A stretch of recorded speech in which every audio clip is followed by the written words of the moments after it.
Hi, welcome to the session. Myself Manjula, working as assistant professor, Government College for Women Kolar. So, in this session, we are going to discuss related to the topic verification and valuation of assets, particularly related for land and building. That is, how the land and building will be verified by the auditor. So, before knowing what is the steps that has been followed, let us know what is the valuation of assets and liabilities.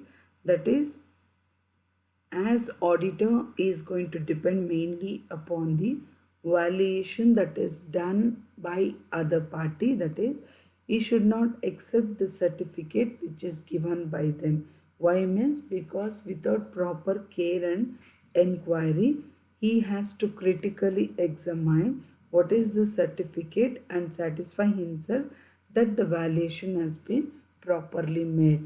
Auditor valuation ಮಾಡೋದಕ್ಕೆ ಅವನಿಗೆ time ಇರೋದಿಲ್ಲ ಮತ್ತು ಅಷ್ಟು technical knowledge ಇರೋದಿಲ್ಲ. ಹಾಗಾಗಿ auditor is not going to do the valuation, but valuation it is been done mainly by the owner or any official related to the business.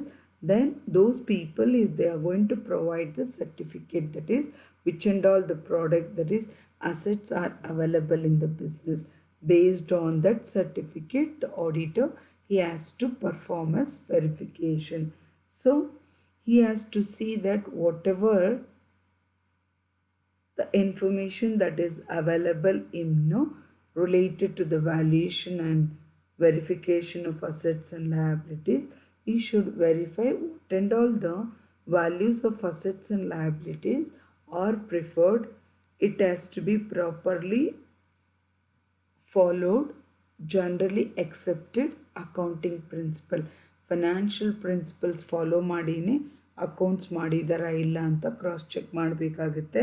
Then the auditor he has to verify whether whatever the principles and practices related to valuation, it has to be relevant to the current accounting year only, where there is necessary for him to have some technical experts. Why means because value of assets and liabilities, it has to be arrived properly only, because if it does not satisfy with the valuation means, then he can mention that in its audit report, that is stating that the fact due to this I am not satisfied, so I am not able to take that one, I am going to leave that transaction and further I am going to do my process. So here the auditor, if he is not having any proper care and skill means anything goes wrong, blindly if he is going to accept, blind ಆಗಿ ಅವನೇನು ನೋಡ್ದಿರ owner ಕೊಟ್ಟಿರೋ certificate, official ಅವ್ರು ಕೊಟ್ಟಿರೋ ಸರ್ಟಿಫಿಕೇಟ್ನೇ follow ಮಾಡ್ಕೊತ ಅವ್ನಿಗೇನು guilt ಇಲ್ದಿರ if is going to do that means any fraud that is done mainly for the damages of the assets means in further he will be directly liable for the losses that is occurred mainly by the company. So auditor, he should be careful when he is going to perform as duty. Why means whatever the valuation of assets that is going to do, he should have that accuracy of the balance sheet and as well as the estimated profit of the company. It is going to depend upon the correct valuation of assets and liabilities. Hagagi valuation of assets whatever it is made by the official of the company, ಬೇರೆಯವರು ಅದನ್ನು ಮಾಡಿದರೆ ಕೂಡ auditor, he has to apply certain test on the valuation of assets that is done, whether the certificate is going to provide him the true office or not. He should mention whatever that is not satisfied by the auditor should be noted in his audit report, so that it has to be come to the notice of the owner. Later on, the assets and liabilities which is valued will be taken into consideration with their original cost and what is the working life of that asset, whether the proper depreciation has been charged related to that. It is the foremost duty of the auditor in order to see what is the basis of valuation that is done in order to provide the correct figure. Why means because here the auditing work, whatever it is going to perform related to the assets, no, it should going to follow different methods. That different methods will be in different ways. So valuation of accounts, what is based, no, either it may be based on purchase price of the asset, it may be, or it may be even on the market price of the asset. So auditor, you should be careful when he's going to perform his duties. So the following steps are to be followed mainly by the auditor when is going to verify the accounts, that is the assets and liabilities. First of all, you should see that whatever the debt that is there, ಸಾಲ ಮುಖಾಂತರ ಏನಾಗಿರುತ್ತೋ, ಏನು disclose ಮಾಡಿರ್ತಾರೋ balance sheet, ಅದು recovery ಮಾಡ್ತಾ ಇದ್ದಾರಾ ಇಲ್ಲ ಅಂತ ನೋಡಬೇಕಾಗುತ್ತೆ. Then auditor you should see that whatever the certified statement that is there mainly in the book of account, whether it is going to state that where it is good debts ಅಂದರೆ secure ಆಗಿದೆಯಾ, unsecure ಆಗಿದೆಯಾ, ಬರ್ತಾ ಇದೆಯಾ, ಅಥವಾ ಇರ್ರಿಕವಬಲ್ ಡೆಬ್ಟ್ಸಾ ಅಥವಾ ಔಟ್ಸ್ಟ್ಯಾಂಡಿಂಗಾ, 6 ತಿಂಗಳಾದ ಮೇಲೆ ಆಗ್ತಾ ಇದೆಯಾ, ಪ್ರತಿಯೊಂದೂ ಲೆಕ್ಕಾಚಾರದಲ್ಲಿ ತೋರಿಸ್ಬೇಕಾಗುತ್ತೆ. Why means because he should check whatever the balances that is there mainly in the sales ledger, no, it is going to have the proper checking or not, because in some cases some amounts whatever it is treated as a debt, no, the auditor is going to be written off. Why means based on the inquiry related to the details that is provided by the officials. So that time the auditor, he should clearly examine the corresponding, that is the supporting document, whether whatever the officials are they are telling it is done according to them, ಮತ್ತೆ authorized personನೇ ಅದನ್ನು evidence ಮಾಡಿ document ಮಾಡಿದಾರಾ, or they are going to follow according to the code related to that. Everything the auditor has to cross check. That is in case of higher purchase debts ಏನನ್ನ ಮಾಡಿದರೆ auditor ಈ should C instalment ಕರೆಕ್ಟಾಗಿ pay ಮಾಡ್ತಾ ಇದ್ದಾರೆ customers, ಅದನ್ನು ಕರೆಕ್ಟಾಗಿ book of ಅಕೌಂಟ್ಸ್ಗೆ ತೋರಿಸ್ತಾ ಇದ್ದಾರೆ, ಅಥವಾ ಕಸ್ಟಮರು ಅವ್ನಿಗೆ ರೈಟ್ ಇದೆಯಾ ಗೂಡ್ಸ್ನ ಏನಾದ್ರು ರಿಟರ್ನ್ ಮಾಡಿಬಿಡ್ತಾನ ಅನ್ನೋದ್ರ ಬಗ್ಗೆನೂ ನೋಡ್ಕೋಬೇಕಾಗುತ್ತೆ. Why means because whatever the maximum amount that is due mainly by the director ಅಥವಾ ಸೀನಿಯರ್ ಅಫಿಷಿಯಲ್ಸ್ ಯಾರನ್ನ ಸಾಲ ತಗೊಂಡಿದ್ರೆ ಅದನ್ನು ಫುಟ್ ನೋಟಲ್ಲಿ ತೋರಿಸ್ಬೇಕಾಗುತ್ತೆ, ಬ್ಯಾಲೆನ್ಸ್ ಶೀಟ್ ಫುಟ್ ನೋಟಲ್ಲಿ ತೋರಿಸ್ಬೇಕು. ಯಾಕೆ ಅಂದರೆ ಎನಿ ಡೆಬ್ಟ್ಸ್ ದಟ್ ಈಸ್ ಡ್ಯೂನು it is loss to the company only, so it has to be shown.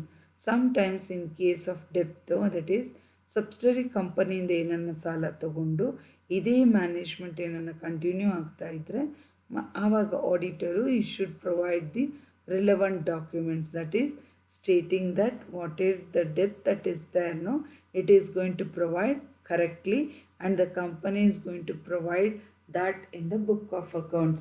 ಪ್ರತಿಯೊಂದು ಏನು ಬಾಕಿ ಎಲ್ಲ ಹೇಳ್ತಾರೋ ಎಲ್ಲನೂ ಬುಕ್ ಆಫ್ ಅಕೌಂಟ್ಸಲ್ಲಿ ಕ್ಲಿಯರ್ ಆಗಿ ಮೆನ್ಷನ್ ಆಗಿರುತ್ತೆ. ಮತ್ತು he should see that whatever it is there, no, it should be return mainly to the parties. ಅವರ ಬಾಕಿಗಳೇನಿರುತ್ತೆ ಪ್ರತಿಯೊಂದನ್ನು ಕನ್ಫರ್ಮ್ ಮಾಡಬೇಕು, ಮತ್ತು ಅವ್ನು ಮಾಡುವಂತಹ ಅಕೌಂಟ್ಸು ಕೂಡ ಅಕ್ಯುರೆಸಿ ಆಗಿರಬೇಕು. ವೈ ಮೀನ್ಸ್ ಫ್ಯೂಚರಲ್ಲಿ ಅಮೌಂಟ್ ಅವ್ನು ರಿಸೀವ್ ಮಾಡಬೇಕಂದ್ರೆ ಅದಕ್ಕೆ ಬೇಕಾಗಿರೋಂಥ ಡಾಕ್ಯುಮೆಂಟ್ ಕೂಡ ಮೇಂಟೈನ್ ಮಾಡಬೇಕಾಗುತ್ತೆ. That is the auditor he should see that whatever the book debts that is there mainly in the balance sheet it should show according to the schedule that is 6 part 1 company act ಪ್ರಕಾರನೇ follow ಮಾಡಬೇಕಾಗುತ್ತೆ. So ನಾವು let us know what is the verification and valuation of land and building. So land and building the verification ಮಾಡುವಾಗ generally the auditor he has to follow certain procedure, that is the rules that he has to provide. Whatever he is doing Before that, he should see that whether the physical existence of the assets are there or not. ಮತ್ತು ಪ್ರತಿಯೊಂದು ಅಕೌಂಟ್ಸ್ಗಳನ್ನ ಕರೆಕ್ಟಾಗಿ management ಅವರು disclose ಮಾಡಿದಾರ. Asset ownership ಹೆಸರಲ್ಲೇ ಇದೆಯಾ, ಪೊಸಿಷನಲ್ಲಿ ಇದೆಯಾ ಅದು, ಮತ್ತು ಅದು ಕರೆಕ್ಟಾಗಿ ವ್ಯಾಲ್ಯೂಯೇಷನ್ ಆಗ್ತಾ ಇದೆಯಾ ಇಲ್ಲ. ಬರೀ ಅಸೆಟ್ ಅಲ್ದಿರ ಲಯಬಿಲಿಟೀಸ್ ಕೂಡ ಕರೆಕ್ಟಾಗಿ ವ್ಯಾಲ್ಯೂಯೇಷನ್ ಆಗ್ತಾ ಇದೆಯಾ ಇಲ್ಲ ಅನ್ನೋದನ್ನು ಕ್ರಾಸ್ ಚೆಕ್ ಮಾಡಬೇಕಾಗುತ್ತೆ auditor.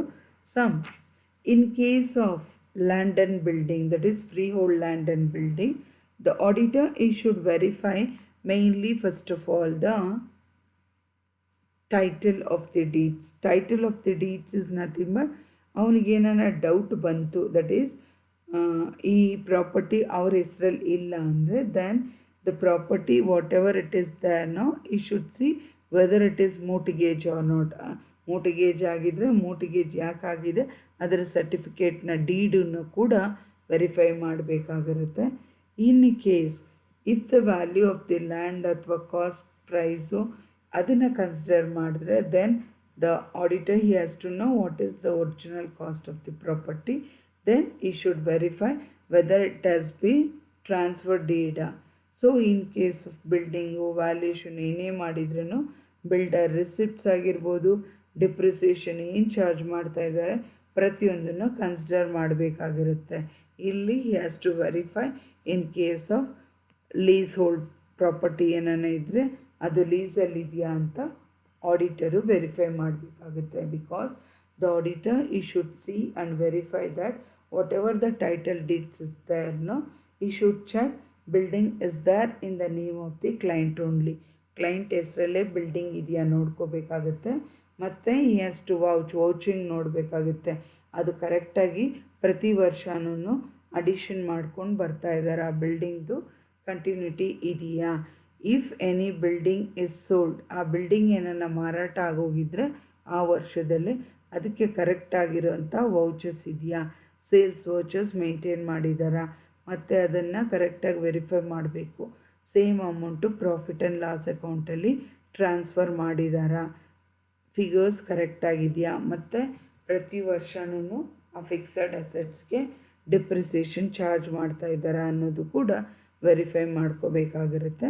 So in case of verification of leasehold land ಮತ್ತು ಪ್ರಾಪರ್ಟಿ ಮೇಲೆ ಏನನ್ನ ವೆರಿಫೈ ಮಾಡೋಂಗಿದ್ರೆ then the auditor he should see the lease terms, ಅಂದರೆ he has to verify the lease ಅಗ್ರಿಮೆಂಟ್ನ ವೆರಿಫೈ ಮಾಡ್ಕೋಬೇಕಾಗಿರುತ್ತೆ.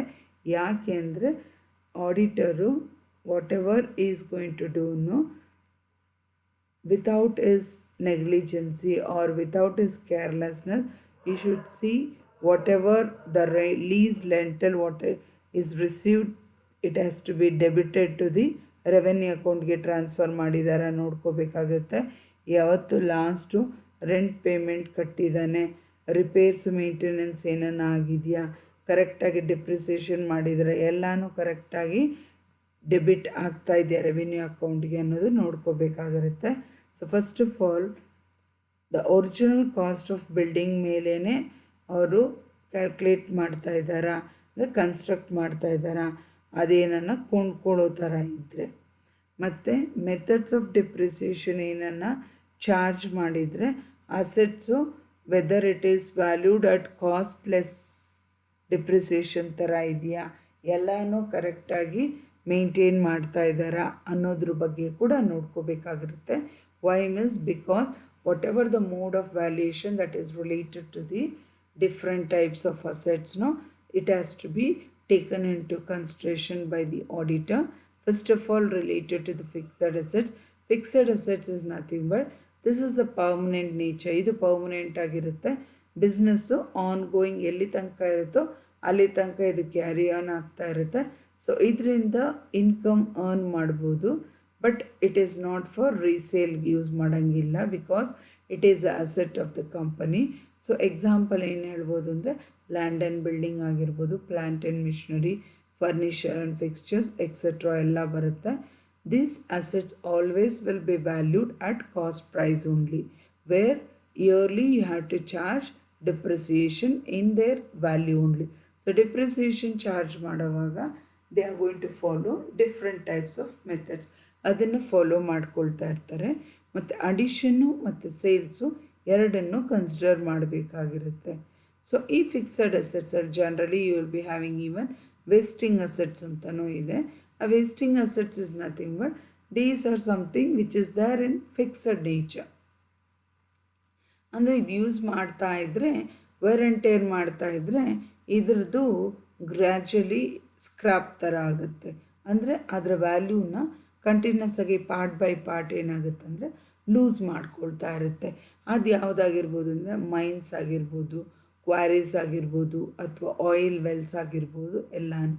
ಯಾಕಂದರೆ ಇದಕ್ಕೆ ಯೂಶ್ವಲಿ ನಾವು ಯೂಸ್ ಮಾಡೋವಂಥ ಕಾಮನ್ ಮೆಥಡು ವ್ಯಾಲ್ಯೂಯೇಷನ್ಗೆ it is nothing but whatever we are going to show in the balance sheet, it is there on the original cost only, whereas you are going to charge the depreciation year wise. So depreciation charge ಆಗೋದ್ರಿಂದ ಅದು use ಮಾಡ್ತಾ ಇದ್ದಾಗಷ್ಟು ಅದರ estimation ಏನಾಗುತ್ತೆ ಅಸೆಟ್ಸ್ದು ಅಂದರೆ exhaust ಆಗುತ್ತೆ. ಅಂದರೆ ಅದರ value ದಿನಕ್ಕೂ ಏನಾಗುತ್ತೆ ಅಂದರೆ ಕಡಿಮೆ ಬರ್ತಾ ಆಗುತ್ತೆ. ಹಾಗಾಗಿ ಅದನ್ನು ವೇಸ್ಟಿಂಗ್ ಅಸೆಟ್ಸ್ ಅಂತ ಕರೀತಾರೆ. Next you will be having related to intangible assets. So intangible assets ಅಂದರೆ ಏನು ಅಂದರೆ these are the assets which is going to have income producing ability. ಅಂದರೆ ಕಣ್ಣಿಗೆ ಕಾಣೋದಿಲ್ಲ ಬಟ್ ಇದರಿಂದ ಕಂಪನಿದು ಒಂದು ಒಳ್ಳೆಯ ಹೆಸರು ಅಥವಾ ರೆಪ್ಯುಟೇಷನ್ ಗಳಿಸುವಂಥದ್ದು ಇರುತ್ತೆ. ಮುಟ್ಟಕ್ಕಾಗಲ್ಲ, ನೋಡೋಕ್ಕಾಗಲ್ಲ.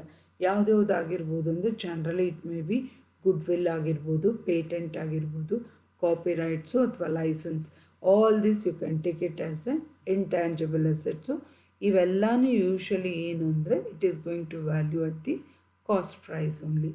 So where under this one even you will be having current assets also. These assets are nothing but where we are going to use this one mainly for the running of the business, that is day to day transaction expenses will be mainly by this only. So this type of assets it is going to use mainly for the purpose of consumption. ಅಂದರೆ resale ಮಾಡೋದಾಗಿರ್ಬೋದು, subsequent ಅಂದರೆ conversion into cash ಆಗಿರ್ಬೋದು. Example you can take it stock in trade ಆಗಿರ್ಬೋದು, book debts ಆಗಿರ್ಬೋದು, ಅಥವಾ cash, bills receivable etcetera. ಈ ಎಲ್ಲ ಅಸೆಟ್ಸ್ನು you are going to value mainly on the original ಅಥವಾ ಮಾರ್ಕೆಟ್ ವ್ಯಾಲ್ಯೂ. ಎರಡರಲ್ಲಿ ಯಾವುದು ಲೋವರ್ ಆಗಿರುತ್ತೆ ಸೊ ಅದರ ಬೇಸಿಸ್ ಮೇಲೆ we are going to value the assets. Where the valuation of assets and liabilities, whatever you are going to do, it is going to help mainly the auditor. That is, he has to verify related to whether everything is going on title deed only, confirmation letter idya. He has to consult the lawyer by verification related to the ownership if anything goes wrong also.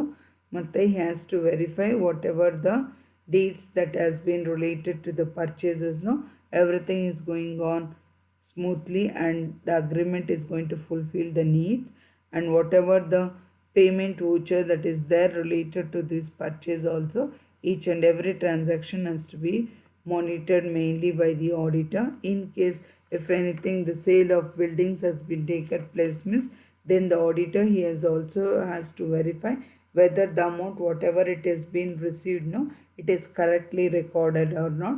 Then he has to see that the construction cost that is related additional ಏನನ್ನ alteration ಏನನ್ನ ಮಾಡಿದರೆ material, labour, over heads ಎಲ್ಲನೂ value of the ಬಿಲ್ಡಿಂಗ್ಗೆ ತೊಗೋಬೇಕಾಗಿರುತ್ತೆ. So ಇದಕ್ಕೆ related ವೌಚರ್ಸ್ maintain ಮಾಡಿದಾರ, ಆ amount ಕರೆಕ್ಟಾಗಿ ಬುಕ್ಗೆ Tally ಆಗ್ತಾ ಇದೆಯಾ ಅನ್ನೋದು ಕೂಡ ಆಡಿಟರು ವೆರಿಫೈ ಮಾಡಬೇಕಾಗತ್ತೆ. ಯಾಕೆ ಅಂದರೆ because whatever the expenses that is incurred mainly by the management, it should be related only for the improvement of the land and building.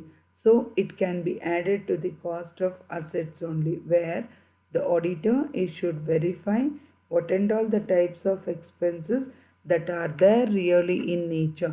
ಯಾವುದೋ ಇದನ್ನು ಯಾವುದಕ್ಕೆ ಹಾಕಬಾರ್ದು, ಅವನು ವೆರಿಫೈ ಮಾಡಿ ಸರ್ಟಿಫೈ ಮಾಡಬೇಕು. ಮ್ಯಾನೇಜ್ಮೆಂಟ್ಗೆ ಆ ಲೋನ್ ತೊಗೊಳ್ಳೋದಕ್ಕೆ ಅವಶ್ಯಕತೆ ಇದೆಯಾ, ಬಿಸ್ನೆಸ್ ಸರ್ವೇ ಆಗೋದಕ್ಕಾಗಿರುತ್ತಾ, ಬಿಸ್ನೆಸ್ದು ಪೊಸಿಷನ್ ಏನಿದೆ, ಪ್ರತಿಯೊಂದನ್ನು he has to verify mainly by the lender ಆಗಿರ್ಬೋದು, ಬಾರೋವರ್ ಆಗಿರ್ಬೋದು, ಅಥವಾ even he can ask mainly for the mortgage certificate also, that is preferred mainly from the bank. So here the auditor generally he has to have a deep examination or references mainly related to the original documents whatever you will be having, in order to see that whatever the book of accounts and whatever the relevant details that has been given mainly by the management, it is going to provide him the true and fair. So by this I wish to conclude that whatever that you have learned related to the verification and valuation of assets, no, everything the auditor rules ರೆಗ್ಯುಲೇಷನ್ಸ್ನೇ follow ಮಾಡಬೇಕು. ಪ್ರತಿಯೊಂದು ಮಾಹಿತಿಗೂ management ಆಗಿರಲಿ, client ಆಗಿರಲಿ, ಅವ್ರು follow ಮಾಡುವಂಥ ಮೆಥಡ್ನೇ ಇವರು verify ಮಾಡಿ ಸಾಧ್ಯವಾದಷ್ಟು ಓನರ್ಶಿಪ್ ಆಗಲಿ ಯಾರೇ ಆಗಿರಲಿ ಬೇರೆಯವರ ಸಲಹೆ ತಗೊಂಡು ಅವ್ರು ಮಾಡಿರುವಂತಹ ಲೆಕ್ಕಾಚಾರಗಳು ಕರೆಕ್ಟಾಗಿದೆಯಾ ಇಲ್ಲ ಅಂತ ಇವನು ಫುಲ್ಫಿಲ್ ಮಾಡಬೇಕು. ಯಾಕಂದರೆ ಯಾವುದೇ ಇದನ್ನು ಅವ್ನು ಸ್ಯಾಟಿಸ್ಫೈ ಆಗಿಲ್ಲ ಅಂದರೆ ಅದನ್ನು ಅವ್ನು ಆಡಿಟ್ ರಿಪೋರ್ಟಲ್ಲಿ ತೋರಿಸ್ಬೇಕಾಗಿರುತ್ತೆ. ಮತ್ತು ತಪ್ಪುಗಳೇನಾನ ಆಯಿತು ಅಂದರೆ then he'll be directly liable. ಹಾಗಾಗಿ auditor he should be careful related to the valuation of fixed assets. So thank you. By this I am going to conclude my session.